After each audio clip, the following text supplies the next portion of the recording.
3 KG 90 গ্রাম heroin সহ একজন মাদক সরবরাহকারীকে গ্রেপ্তার করতে সক্ষম হয়। অধিনায়ক র্যাব 12 সিরাজগঞ্জ মহোদয়ের দিক নির্দেশনায় এবং তথ্য প্রযুক্তির সহায়তায় গত 22 ফেব্রুয়ারি 2026 রাত 22:30 ঘটিকায় র্যাব 12 সদর কোম্পানির একটি চৌকস অভিযানিক দল সিরাজগঞ্জ জেলার যমুনা সেতু পশ্চিম থানাধীন যমুনা সেতুর টোল প্লাজা এলাকায় একটি মাদক বিরোধী অভিযান পরিচালনা করে 3 কেজি 90 গ্রাম হেরোইন সহ একজন মাদক সরবরাহকারীকে গ্রেপ্তার করতে সক্ষম হয়। এছাড়াও তার সাথে থাকা মাদকদ্রব্য সরবরাহ করার কাজে ব্যবহৃত একটি ট্রাক এবং একটি মোবাইল ফোন জব্দ করা হয়।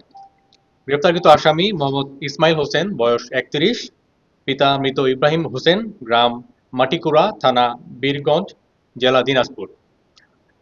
উক্ত গ্রেপ্তারকৃত আসামির বিরুদ্ধে সিরাজগঞ্জ জেলার যমুনা সেতু পশ্চিম থানায় মাদকদ্রব্য নিয়ন্ত্রণ আইনে একটি মামলা দায়ের করা হয়েছে।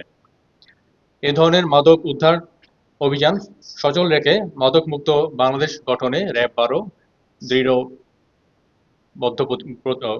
বদ্ধপরিকর। র্যাব 12কে তথ্য দিন এবং মাদকমুক্ত বাংলাদেশ গঠনে অংশগ্রহণ কিন। বাজার মূল্য প্রায় 3 কোটির মতো হতে পারে।